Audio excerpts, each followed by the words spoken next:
Boa noite, meus irmãos, boa noite, minhas irmãs. Que a luz, a paz e o amor de Jesus esteja em nossos corações. Dando continuidade ao estudo aí do nosso livro Transição Planetária, hoje nós vamos dar uma esmiuçada no capítulo 20, O Enfrentamento com a Treva. Mas antes vamos fazer um breve resumo do capítulo anterior para a gente se situar. Ou então o Manuel Filomeno de Miranda e o seu grupo, eles continuam aquelas visitas, né, aos pais, aos familiares daqueles espíritos que vão encarnar aqui na Terra, aqueles espíritos de Alcione, com o intuito de nos ajudar. Então ele informa, né, que os filhos do programa eles estariam comprometidos com diversas áreas do conhecimento científico, filosófico e especialmente na política, né, modificando os padrões de conduta vigentes e fazendo respeitar-se as leis constituídas, iniciando o mistério por eles mesmos. Olha que bacana! Então, a gente tem que ter fé, tem que acreditar, a coisa vai melhorar. Informou também que o movimento espírita era alvo primordial de determinados grupos, né, da Grey, né, uma determinada malta de espíritos, autodenominada como o mal. É que eles vinham inspirando médios invigilantes a comportamentos que são incompatíveis com as recomendações de Jesus e a codificação de Kardec, né? Estimulando esses médios invigilantes a espetáculos em que a mediunidade fica ridicularizada. Bom, além dessas ações nefastas, eles trabalham também, ali dentro da casa espírita, pela desunião dos trabalhadores, pela maledicência, calúnia, né? E também desencadeiam até enfermidades de difícil diagnose, levando aí ao fosso de desânimo pessoas afeiçoadas ao dever e comprometidas com a fraternidade legítima. Por outro lado, ele informa, né, que legiões de dedicados missionários do bem, eles movimentam-se em toda parte de forma a atenuar as consequências da imprevidência de uns, do desespero de outros. Então, existe, não é, esse ataque ao movimento espírita, porém, o movimento espírita ele não está entregue aí à sua própria sorte, né? Os espíritos superiores, eles, cientes desses ataques, eles providenciam aí ajuda. Só que, né, os médios, nós que participamos do movimento espírita, nós temos que estar alertas e atentos. Bom, um encontro, então, ele é programado em uma casa espírita, né, com um antigo rabino judeu, né, de nome Eliakim Ben Sadoc, que no passado aí foi vítima da Inquisição, né, e que esse irmãozinho, esse antigo rabino, ele comandava um expressivo bando de assaltantes desencarnados, né, dedicados justamente à campanha de extermínio dos discípulos da terceira revelação judaico-cristã, que é o Espiritismo. Bom, aí eles se encontram lá nessa casa espírita, nessa sociedade espírita, uma casa séria, e após os trabalhos da noite na esfera física, os espíritos eles continuam, né, no seu labor, né, atendimento aos necessitados, e chega aí um grupo de trabalhadores especializados que vão atuar nesse encontro. Então, eles se preparam devidamente para receber esses obsessores. Então vamos lá ao capítulo de hoje, que é o capítulo 20, O Enfrentamento com a Treva. Os membros que foram convocados entre os encarnados eram companheiros adestrados no socorro aos espíritos renitentes no mal e acostumados aos debates que sempre se travam durante os atendimentos especializados. Bom, então, foram convidados doutrinadores, né, que já estavam acostumados com esse tipo de encontro. não eram trabalhadores, né, dessa área espírita, daquela casa, né, com toda certeza, e eles estavam preparados, né, já estavam adestrados, né, no socorro desses irmãozinhos que você tem que ter um preparo, né, não é você pegar, né, uma pessoa, por mais bem intencionada que ela seja, e colocar ela para dialogar com um espírito obsessor e um espírito aí, né, desse Jaez, que é o líder, né, um espírito de uma inteligência assim grande, né, para ele ter conquistado esse posto aí de líder. Então, geralmente esses espíritos eles possuem uma intelectualidade muito desenvolvida. É complicado. Então, a pessoa que vai dialogar com esses irmãos, ela, além da boa vontade, ela tem que estar preparada, tem que conhecer profundamente a doutrina e ter experiência, né, para poder dialogar com esses irmãos, e nem sempre é uma tarefa fácil, né? Continuando.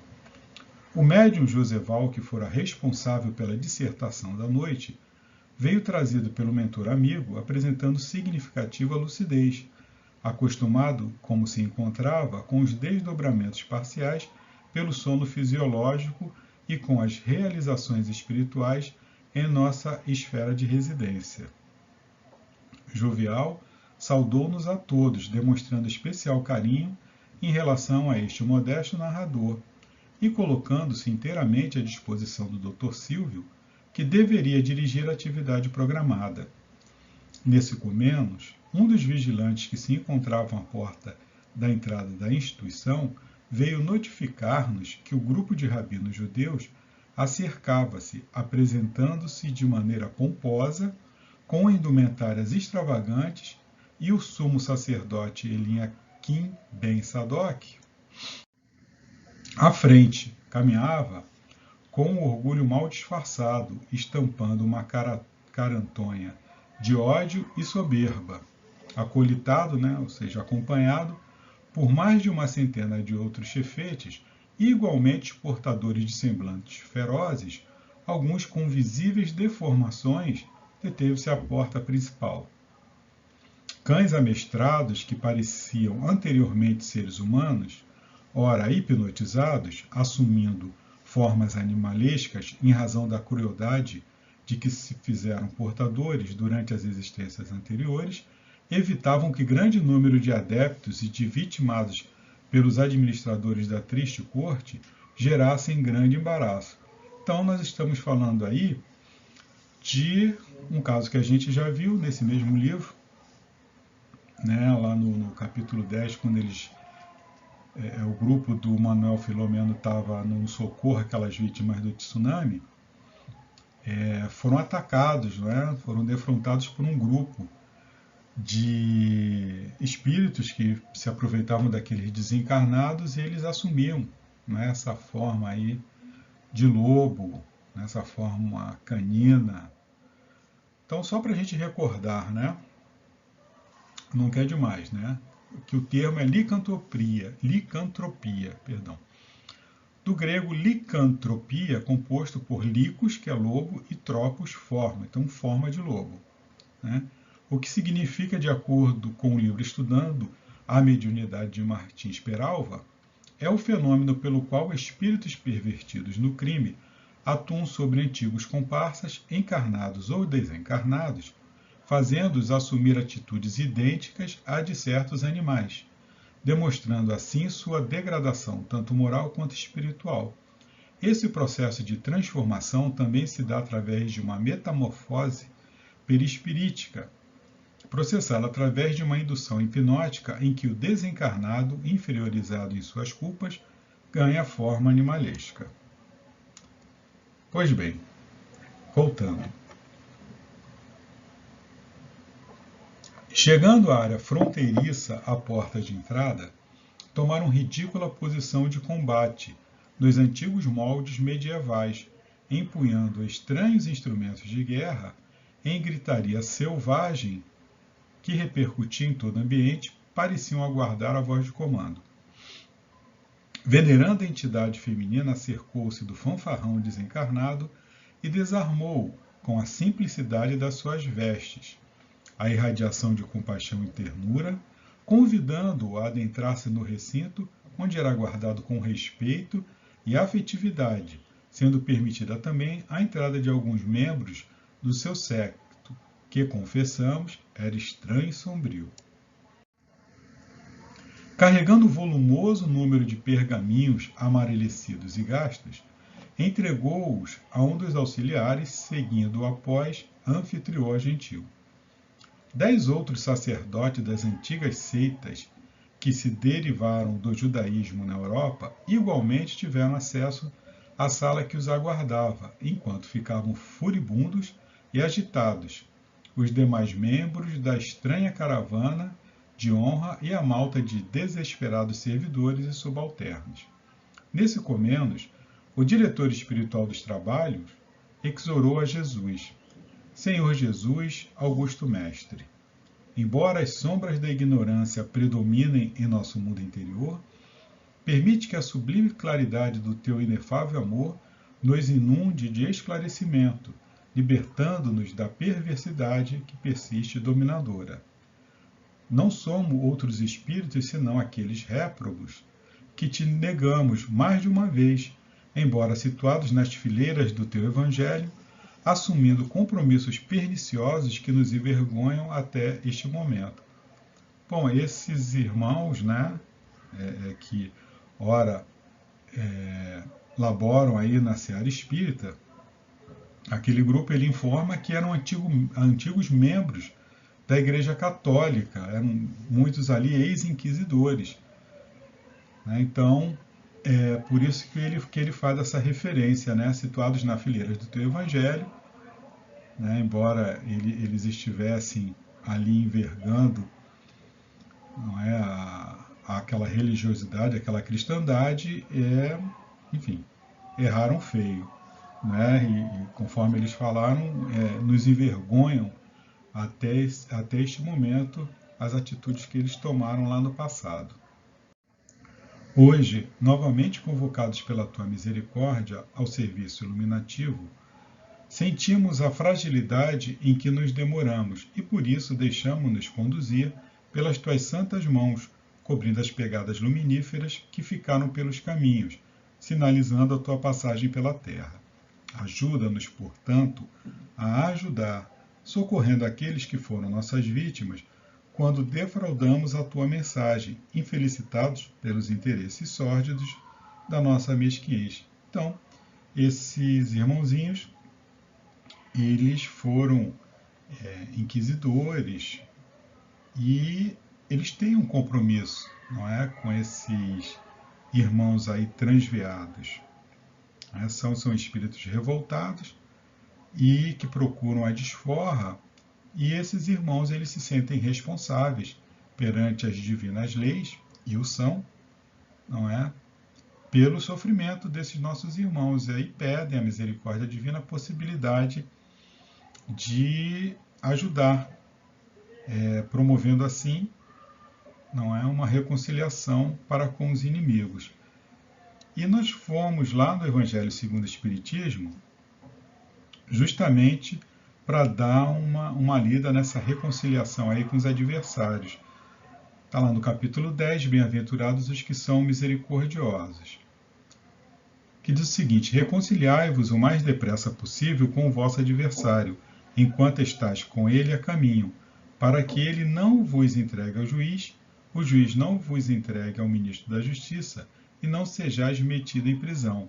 Digo-vos em verdade, que daí não saireis, enquanto não houverdes pago o último ceitil.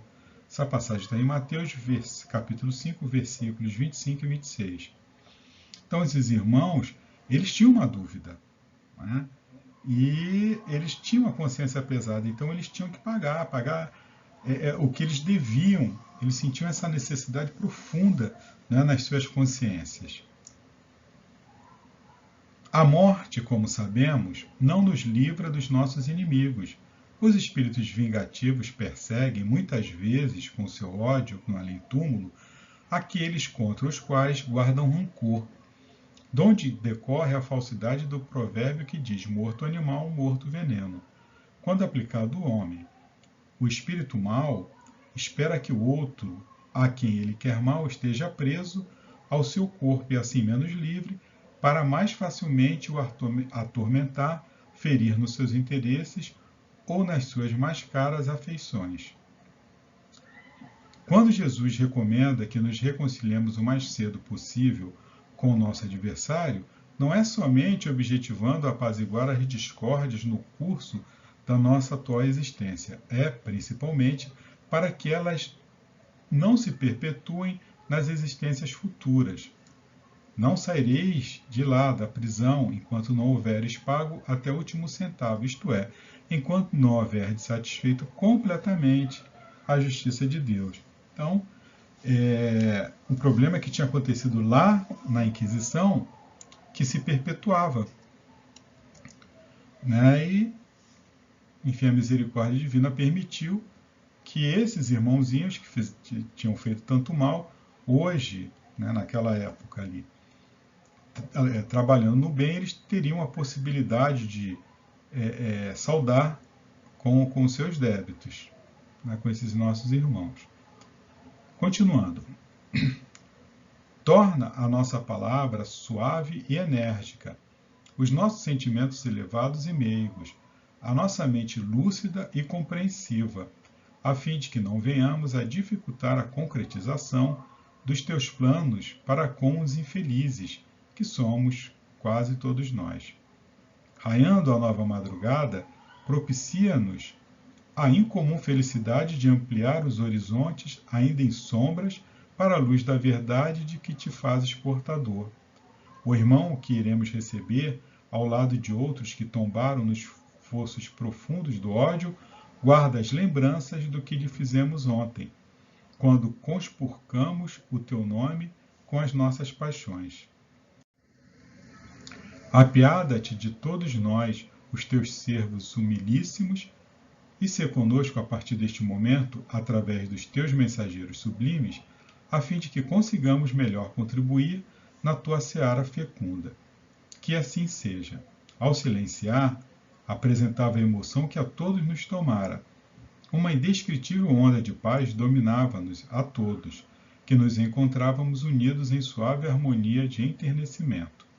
Chegando ao recinto, devidamente protegido por correntes fluídicas, cuidadosamente distribuídas em torno do edifício, e em especial da sala mediúnica, o desafiador iracundo, colérico, não pôde sopitar os sentimentos infelizes de que se fazia portador, exigindo mais consideração e destaque do que certamente não pôde ser atendido.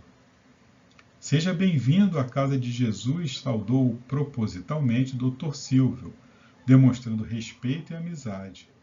Não me fale esse nome, reagiu totalmente esfogueado, porquanto não tenho a mínima consideração por essa nefanda criatura mitológica da tradição dos dominadores da terra. Bom, eles detestavam Jesus, né? Por tudo aquilo que eles tinham passado, né? Na Inquisição, aquelas torturas, aquelas barbáries que eles sofreram e usavam, né? Justamente o nome de Jesus para fazer aquelas barbaridades. E isso ficou grafado lá no psiquismo desses irmãos que passaram a odiar a figura de Jesus. Eles não conseguiam dissociar, não é, os seguidores, né, que haviam se transviado do Jesus em si. Continuando. E permitiu-se estertorar em estrondosa gargalhada. Embora houvesse reação de todos os recém-chegados, que se puseram a blasfemar, Dr. Silvio acercou-se do médio Joseval, que se encontrava em semitranse, e antes mesmo que o sumo sacerdote se desse conta, foi atraído ao seu campo perispiritual como uma limalha de ferro à ação do ímã. O médium, em incorporação atormentada, moveu-se tomando uma atitude arrogante, enquanto o espírito gritava: caímos numa cilada típica dos nefastos cristãos de todos os tempos, Avancem em ataque os infelizes traidores. Rápido! Movimentaram-se os demais convidados sem qualquer facilidade, porque as energias ambientais impediam-nos de tomar as atitudes para as quais se haviam preparado, permanecendo imobilizados pelas vibrações que lhe eram dirigidas por todos os presentes. Ante a impossibilidade, puseram-se a gritar em situação deplorável de desespero, esperando ser ouvidos pelos asseclas que permaneceram fora do recinto e o que os acompanharam, mantendo a expectativa de uma batalha a céu aberto. Dr. Silvio manteve-se tranquilo e, após breve momento entre as acusações do comunicante e os seus acompanhantes, respondeu com bondade irrepreensível. Não tem fundamento a sua afirmação de que os traímos, atraindo-os para uma cilada, porquanto o desafio partiu do respeitável amigo, desafio que aceitamos para um encontro de esclarecimento, não para uma batalha que caracterizasse o Armagedon bíblico a que se apega em plano de vingança e de guerra. Não ficarei aqui, reagiu com ferocidade, retorcendo-se nos equipamentos mediúnicos, ouvindo suas arengas muito conhecidas minhas, vítima que fui mais de uma vez dos argumentos mentirosos dos infames cristãos. Batamos em retirada. Muitas vezes o recuo é a melhor estratégia num combate, especialmente quando a tropa é vítima da vilania e da sordidez do adversário, que a atraiu para o fosso de torpe armadilha. Nunca os cristãos terão qualquer tipo de dignidade para o enfrentamento com a verdade que se encontra na Torá, e jamais nas falsas palavras desse adversário de Israel que foi justamente castigado. Está aí falando de Jesus. Confesso-lhe, amigo e irmão, que não existe em nós nenhum sentimento inferior em relação à sua pessoa. Aceitando a sua oferta de decisão em torno da peleja que se alonga pela noite de alguns séculos, o nosso é o desejo da fraternidade e da paz. Reconhecemos o seu poder nas regiões infernais, onde se homizia com outros espíritos que foram vilmente enganados e traídos no passado, quando ainda nos encontrávamos dominados pela ferocidade das paixões inferiores. O tempo correu na ampulheta das horas e todos mudamos. Penso que, para melhor, porquanto a clara mensagem de Jesus, por fim, alcançou as paisagens da nossa mente e o país dos nossos sentimentos. Suplicamos-lhe, bem como a todos aqueles a quem magoamos, o perdão sincero, reconhecendo o nosso erro lamentável e de graves consequências. Honestamente arrependidos, desejamos demonstrar a nossa transformação moral, recebendo-o e a todos quantos anelem pela paz que não fluem desde há muito, paz de que Jesus é o único possuidor. Não volte a pronunciar esse nome, revidou o furibundo. Lamento não poder atendê-lo, porque o servo não é maior do que o amo, nem o escravo melhor do que o Senhor. Jesus é nosso caminho, nossa esperança de libertação total, nosso porto de segurança. Fosse ele tudo isso, resmungou o irônico, e eu não estaria aqui, constrangido e impossibilitado de fazer o que me apraz, confirmando a minha desconfiança em relação a ele e a escória que o segue. Ocorre que o amigo, esclareceu o paciente, trazia planos de belicosidade, utilizando as armas do ressentimento e da vingança, instrumentalizado por outras de caráter destrutivo, conforme as manipula na área que lhe parece pertencer. Deflagrada está a guerra, ripostou, com os olhos fora das órbitas, deixando que a máscara afivelada da face desaparecesse. E venceremos os adversários, não permitindo que mais se expanda a nefasta doutrina agora renascida no Espiritismo, essa peçonhenta herança do maldito cristianismo dos padres e príncipes da Igreja enganosa. De fato, respondeu o nobre esclarecedor, o Espiritismo ora esplende nos céus do planeta, confirmando a promessa de Jesus de que não nos deixaria órfãos, o que realmente aconteceu. Bom, então a gente volta lá para o Evangelho segundo o Espiritismo e vamos ver o que se fala lá sobre o Consolador prometido. Né? Está lá no capítulo 6, o Cristo Consolador. E tem essa passagem está em João, capítulo 14, versículo 15 a 17 e 26. Se me amais, guardai os meus mandamentos, e eu rogarei a meu Pai, e ele vos enviará outro Consolador, a fim de que fique eternamente convosco, o Espírito de verdade, que o mundo não pode receber, porque o não vê, e absolutamente o não conhece. Mas quanto a vós, conhecê-lo-eis, porque ficará convosco e estará em vós. Porém, o Consolador, que é o Santo Espírito, que meu Pai enviará em meu nome, vos ensinará todas as coisas e vos fará recordar tudo o que vos tenho dito. E aí o comentário. Jesus promete outro Consolador, o Espírito de verdade, que o mundo ainda não conhece, por não estar maduro para o compreender. Consolador que o Pai enviará para ensinar todas as coisas e para relembrar o que o Cristo ha dito. Se, portanto, o Espírito de verdade tinha de vir mais tarde ensinar todas as coisas, é que o Cristo não dissera tudo. Se ele vem relembrar o que o Cristo disse, é que o que este disse foi esquecido ou mal compreendido. Então, portanto, aí o caráter do Espiritismo de terceira revelação, o Consolador prometido. E é isso que o Dr. Silvio aí, ele comentava com esse nosso irmãozinho, né? Que o Espiritismo ora e esplende nos céus do planeta, confirmando a promessa de Jesus, de que não nos deixaria as órfãos, né? E diria ao Pai, mandaria o Consolador prometido. Continuando, o seu amor e a sua compaixão permitiram que fossem revistas as páginas que ele escreveu no Santuário da Natureza, através das palavras sublimes e dos exemplos inigualáveis que nós adulteramos, adaptando-as aos nossos interesses miseráveis, dando lugar a uma doutrina muito distante da sua legitimidade. Então, o cristianismo, na sua essência, né, aquele cristianismo primitivo, que era praticado nos primeiros anos ali, após a crucificação, era o cristianismo verdadeiro. Os seus discípulos, né, levavam a palavra de Jesus e ali você tinha uma coisa, uma doutrina ainda que ela não estava, não tinha sido maculada.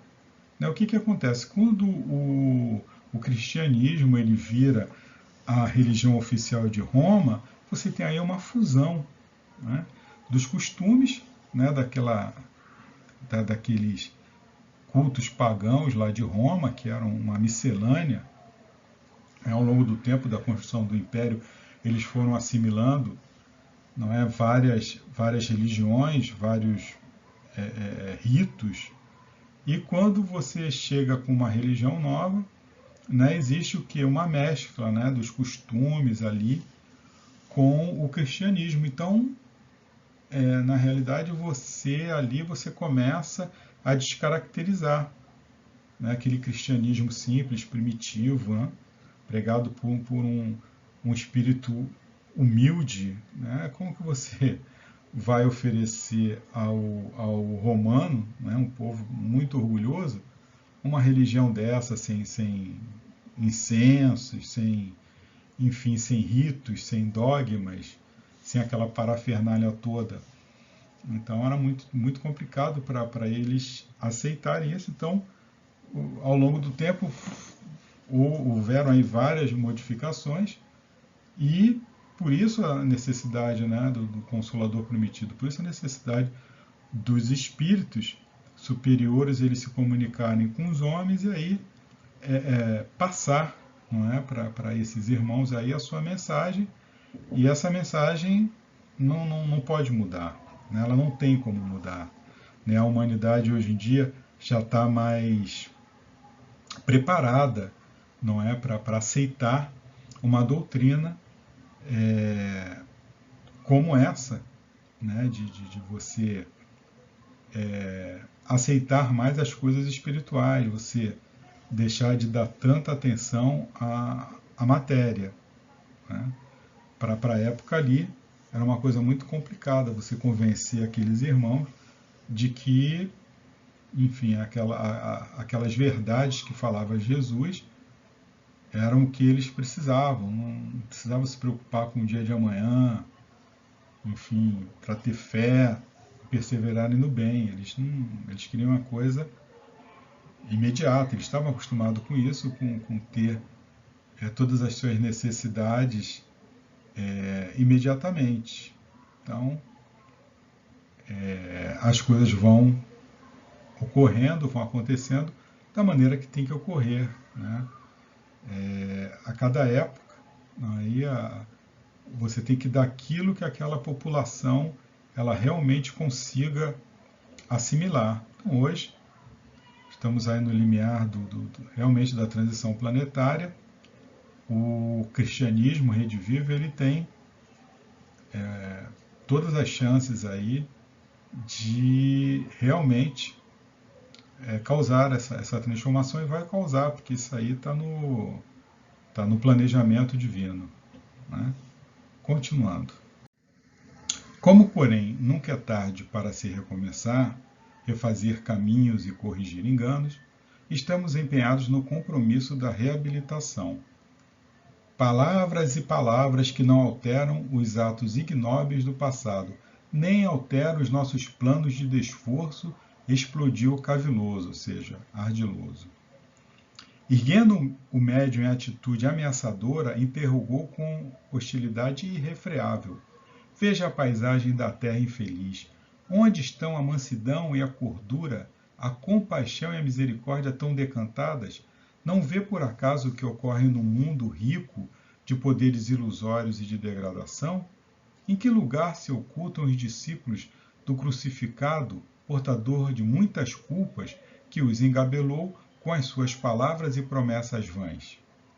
Sim, vemos a presença da luz onde predominava a treva, do amor onde o ódio semeava a destruição, da ternura no lugar em que a agressividade reinava e do trabalho de reconstrução sobre os escombros das glórias mentirosas do passado.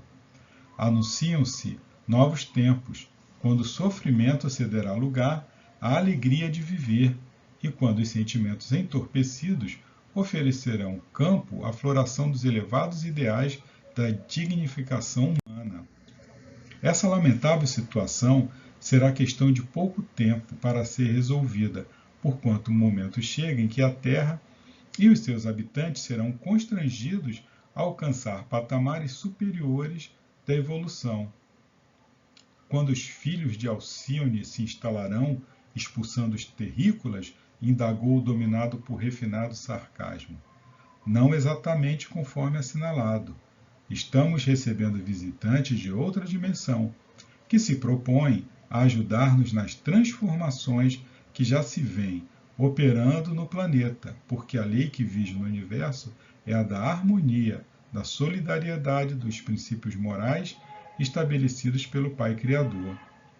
Gargalhada horripilante estrugiu por entre os lábios deformados do ser que se comunicava, agora apresentando-se em toda a sua hediondez de fera, vítima que se permitia ser da licantropia. Vimos o médio vergar-se e uivar dolorosamente, apresentando comportamento lupino, de lobo. Um odor fétido tomou conta do ambiente, à medida que os demais acompanhantes do antigo rabino sofriam equivalentes modificações. Passamos a aspirar uma psicosfera pesada, muito densa, quase asfixiante. Enquanto isso ocorria, os diversos membros da reunião em prece de profunda intensidade, tomados de compaixão e sinceramente tocados pelo espetáculo doloroso, lentamente geraram vibrações que diluíram as densas névoas psíquicas e, inopinadamente, entre dentes em convulsão, o comunicante estridulou, Falou em tom desagradável. Nada agora me deterá. Voltaremos a encontrar-nos, infame traiçoeiro, noutro lugar. Sim, redarguiu nosso benfeitor. Encontrar-nos-emos, sim, no seu reduto. Como se fosse arrancado violentamente, desprendeu-se do perispírito do médium, que por pouco não tombou ao solo, não estivesse o Dr. Silvio em vigília, amparando-o e pondo-o sentado em postura equilibrada. As outras entidades que o acompanharam igualmente foram atraídas na mesma onda vibratória, e a sala, a pouco e pouco, voltou a adquirir a harmonia inicial. Deixando revelar a emoção de júbilo, nosso mentor explicou-nos. Estava programada essa reação, porquanto, em realidade, não tivemos aqui o antigo sacerdote Eliakim Ben Sadoc, mas um dos clones dele, um espírito que lhe assimilou as características com o objetivo de enganar-nos, já que, no seu reduto, ele acompanhou todos os lances do nosso encontro. Hábil e astuto, não quis correr o risco de um enfrentamento direto, enviando primeiro simuladores do seu reino de horror, fortemente vinculados à sua poderosa mente, que os arrancou do nosso recinto com a permissão dos nossos guias, sem dúvida, para que não descobríssemos a farsa. Como em nossos labores espirituais a violência é desnecessária e não nos cabia evitar a evasão dos visitantes, foram tomadas providências para que o diálogo se prolongasse pelo tempo apenas necessário para que ocorressem as metamorfoses, diluindo-se as máscaras fluídicas de que se utilizaram para ocultar a atual identidade. O enganador é sempre alguém que se equivoca, iludindo-se, enquanto supõe estar ludibriando seu próximo.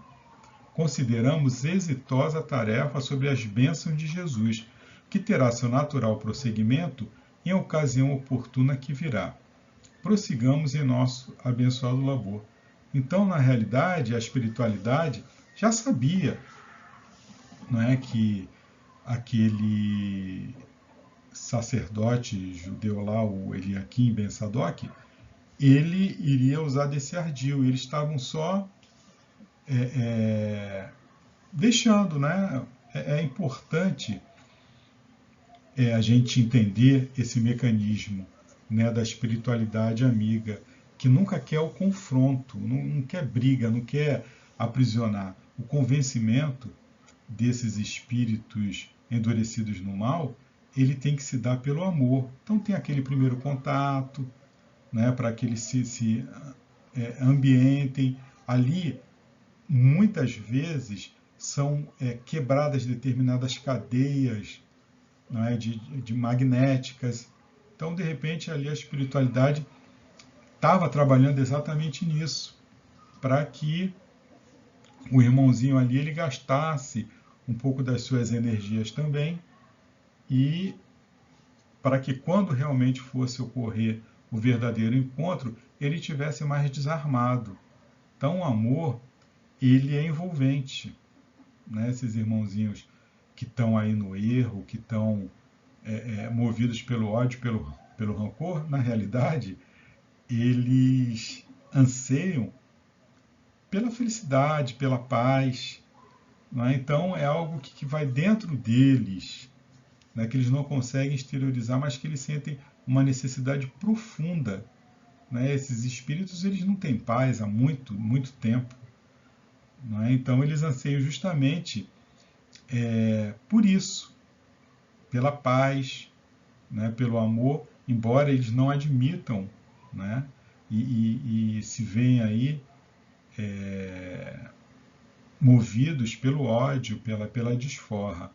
Mas, na realidade, o que eles procuram, o que todo espírito procura, é estar em paz.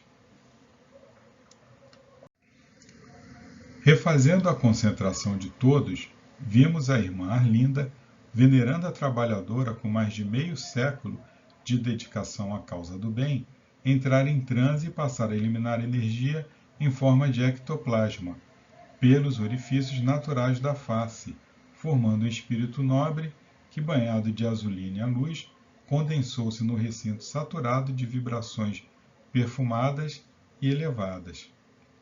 Tratava-se de um embaixador de Ismael, guia espiritual do Brasil, que logo se fez identificar, trazendo o apoio do nobre mentor. Irmãos queridos, guarde-nos Jesus na sua paz e misericórdia. As vossas preces alcançaram as regiões felizes, e o anjo benfeitor do Brasil enviou-nos a fim de receberdes o seu apoio honroso na bendita realização a que vos entregais. A pátria do Cruzeiro desempenhará o seu papel cristão no cenário do mundo conturbado da atualidade.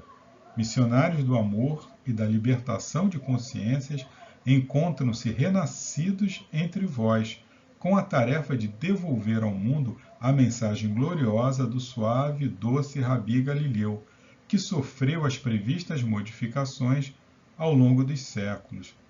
Então, esse enviado, esse espírito superior, ele é um espírito que pertence, não é, à falange de Ismael, não é, que é o espírito que recebeu de Jesus, né, a tarefa aí de olhar pelo Brasil. Então ele é o nosso, como diz aqui, o anjo benfeitor, não é, do Brasil. E não é, ele vem dar o seu apoio, né, aí àquele grupo e confirmar, né, aí o papel importante, não é, do Brasil, né, nessa transição planetária, e a importância do movimento espírita que encabeça aí essa mudança. E aí nós fomos lá no livro Brasil, Coração do Mundo, Pátria do Evangelho, né, pelo espírito Humberto de Campos, psicografia do Chico. Né, lá no prefácio de Emmanuel, ele diz o seguinte: o Brasil terá sua expressão imortal na vida do espírito, representando a fonte de um pensamento novo, sem as ideologias da separatividade e inundando todos os campos das atividades humanas com uma nova luz.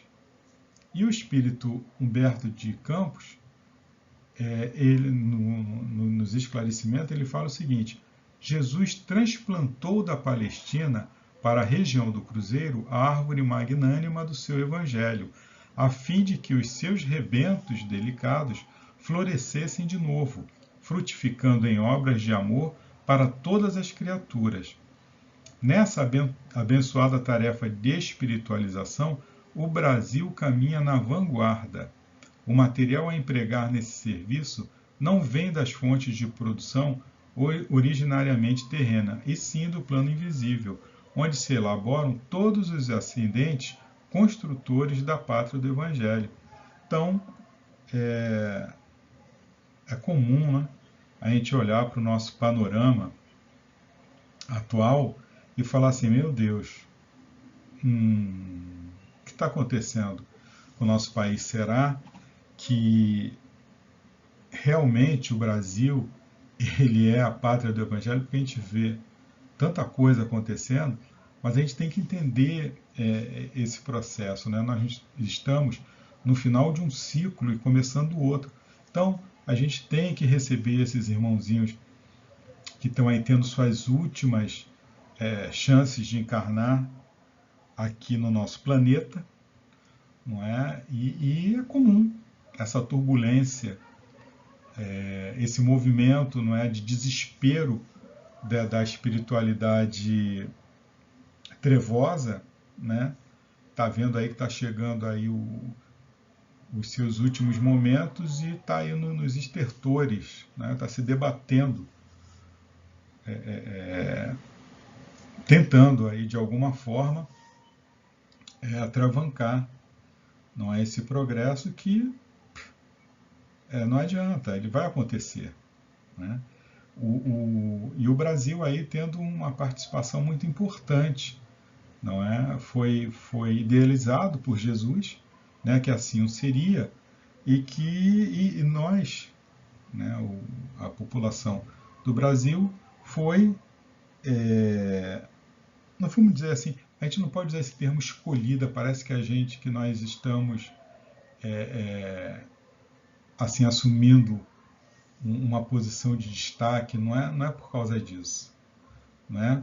Se nós prestarmos atenção, o movimento espírita, né, ele está aí cheio de irmãozinhos que trabalharam na Inquisição, então de espíritos comprometidos. Eu acho que o Brasil é justamente a pátria onde você recupera, não é, esses espíritos. Então por isso que a gente vê, não é, tanta coisa acontecendo, porque é um país que foi programado, né, foi pensado para receber, não é, esses irmãozinhos. Quando eu falo esses irmãozinhos, estou me incluindo aí também, porque a gente está encarnado no Brasil. Já é uma dica, né, de que a gente tem um compromisso. E no movimento espírita, aí mais ainda. Então nós todos somos espíritos comprometidos, né? Então a gente está aqui realmente, né, para evoluir e fazer com que aqueles que nós bloqueamos a evolução evoluam também. Então, mais uma vez, a misericórdia divina, sabendo do mal, tirar o bem. Tudo vai ficar bem. Então a gente não precisa se preocupar, não é, com o que vai acontecer, o que não vai acontecer, porque o nosso planeta está em boas mãos, o nosso país, por conseguinte também, nós temos aí um papel, né, preponderante, que é o papel de resgatar, não é? Do resgate, né, de conseguir realmente pegar esses espíritos embrutecidos, rebeldes, e transformar. O Brasil é o celeiro, né? É a plantação, melhor dizendo, onde vai ser realmente jogada a semente, mas dessa vez numa terra fértil, né, trabalhada, arada, que tem todas as possibilidades aí de crescer e florescer. Então esse é o papel do nosso querido Brasil, né, de ser a pátria do Evangelho, né, coração do mundo. Comprometidos com a verdade, têm a tarefa de viver o que ensinam, trabalhando os metais da alma, de forma a amoldá-los às novas finalidades. Embora os caminhos ainda permaneçam com espinheirais dominando-os e pedrouços em todo lugar dificultando a marcha, esses peregrinos do dever encontram-se forrados de coragem e de destemor para não se deterem em momento algum, avançando sempre. Espíritos missionários de outras eras, acostumados à austeridade e à renúncia, inspiram-nos em favor do êxito no desiderato, na aspiração, no objetivo. Incompreendidos e malsinados, sofrendo escárnio e enfrentando desafios colossais, avançam confiantes no resultado feliz do empreendimento com o qual se comprometeram desde antes do berço. A sua palavra vibrante e os seus exemplos dignos sensibilizam os públicos que os ouvem, e as pessoas que convivem com eles reconhecem que estamos realmente no limiar de um novo tempo de amor, de paz e de verdade. Não mais os engodos de outrora, nem as louvaminhas, né, as adulações da viagem equivocada no reino da ilusão. A seriedade e o sacrifício são-lhes as condecorações que carregam nas vestes da alma, identificando-os como seguidores de Jesus, que não teve outra escolha entre a glória mentirosa da terra e a cruz libertadora que o reconduziu à imortalidade em triunfo. Percorrem os mesmos caminhos do passado, nos quais deixaram pegadas assinalando crimes e vícios, que ora deverão apagar, sobrepondo as luminosas propostas do amor sem jaça, sem falha, né? Sem mancha, e da verdade sem disfarce. Vinculados psiquicamente à nossa esfera, recebem contínuo estímulo para não esmorecerem nas lutas difíceis, nem se desviarem do roteiro que percorrem, animados pelo espírito da alegria e a compensação da paz interna. Perseguidos pelos adversários da luz, esquivam-se com os instrumentos de defesa que são a oração e os atos enobrecidos. É orar e vigiar, né? Que são os instrumentos de defesa. A oração, né? O orar, estarmos em contínua comunicação com a espiritualidade superior através das nossas vibrações mentais, né? Nós temos que estar com o nosso pensamento, né? Vigiar os nossos pensamentos também, né? E orar. E o vigiar, né? Através dos atos enobrecidos. Né? O vigiar é ação, né? Ação no bem. Então, orar e vigiar, que são os instrumentos de defesa. Mesmo quando a grande nação brasileira mergulha em abismos de devassidão, de corrupção, de desrespeito aos códigos da justiça e da honradez, fase passageira, né, do seu processo de evolução, Ismael, compassivo, intercede junto a Jesus em favor de todos, confiando nos reajustamentos que já se vêm operando com uma nova geração de mulheres e de homens de bem. É uma nave, né? O planeta Terra é a nossa nave bendita, né? Essa nave tem um rumo certo, né? E tem alguém no leme, esse alguém é Jesus. Então a gente não pode desanimar. Essa fase que nós estamos passando é uma fase passageira, né? Nós estamos aí no limiar de uma nova era. Então a gente não pode se entregar, né, enfim, a esses sentimentos de derrota e sentimentos depressivos, não é? de achar que não tem mais jeito. É uma fase passageira, a gente tem que contribuir, não é, com o nosso psiquismo, né? Nós somos jardineiros, né, cuidando dessa árvore, dessa paisagem psíquica. E nós precisamos ali estar cuidando, né?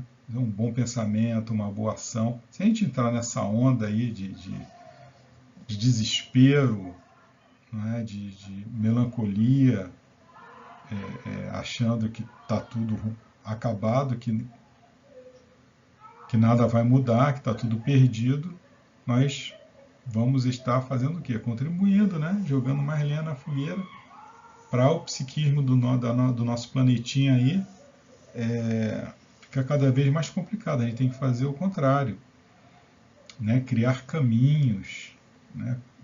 Dutos, né? de energias sãs, de energias boas. O momento é esse. Né? No momento, são nessas crises aí que se faz necessário a gente usar esse cabedal de conhecimento que a doutrina espírita nos dá. Não é? O remédio, ele tem que ser usado na doença mesmo. Então, a gente está se preparando, a gente está estudando a doutrina espírita para aplicar ela no nosso dia a dia. Né? A gente tem que aplicar com a gente também, né? Não é só estudar para falar para os outros, a gente tem que dar aí o nosso exemplo.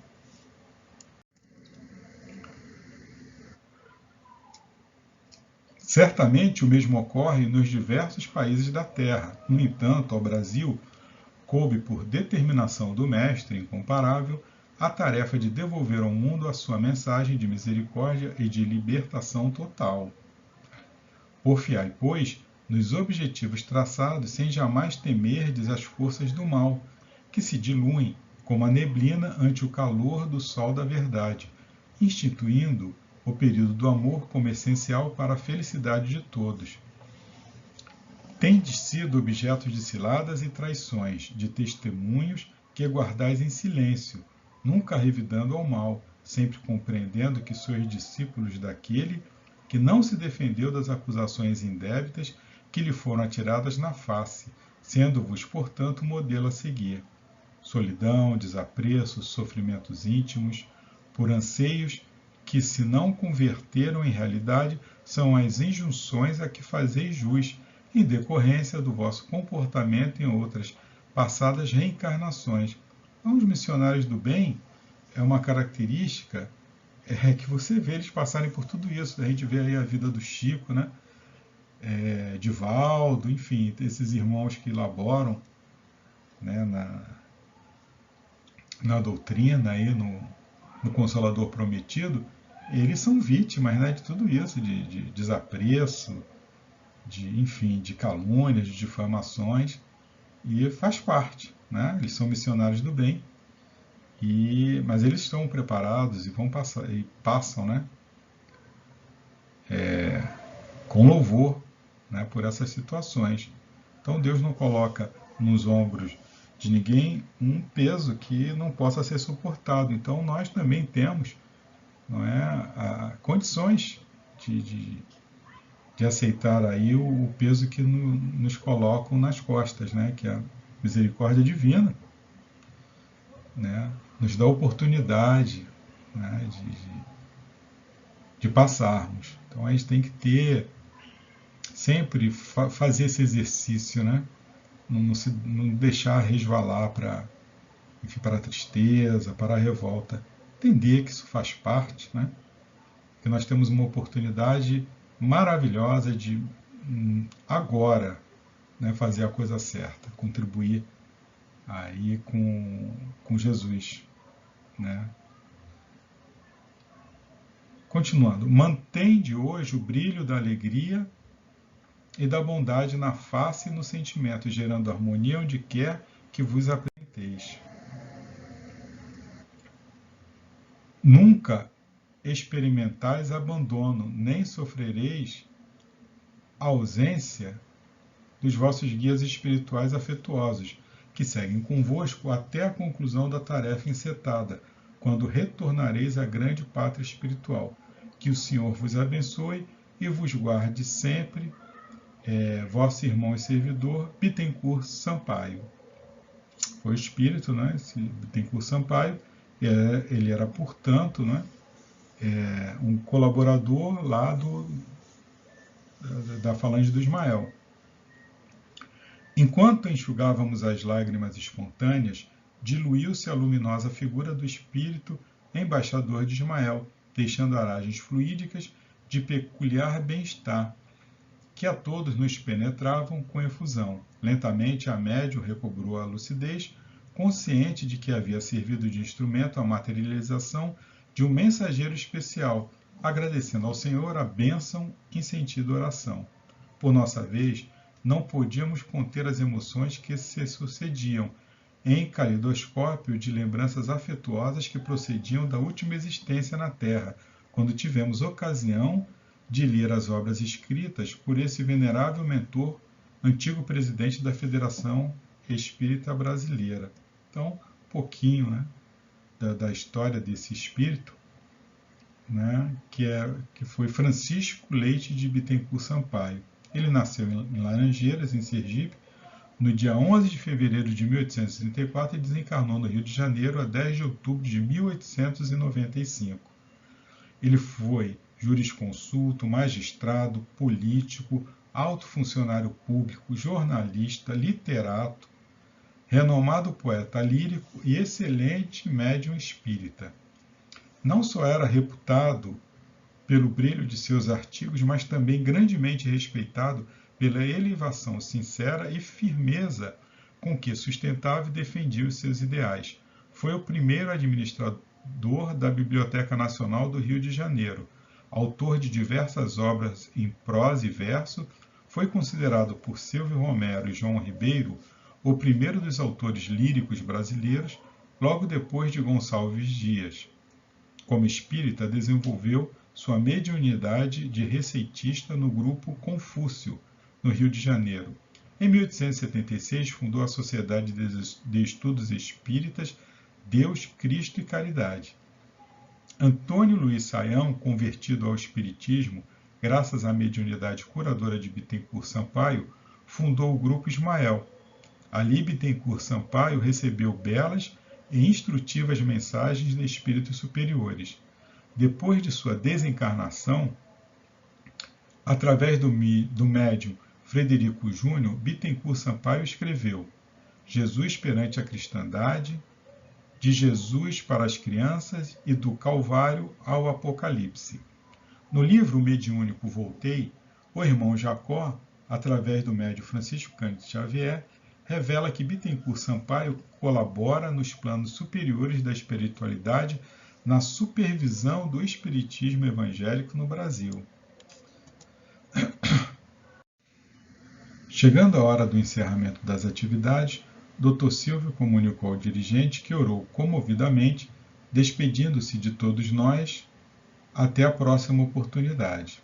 A sorridente face do sol ainda não se apresentara, mas os seus cabelos de luz já desenhavam sinais nas sombras antes em predomínio da noite.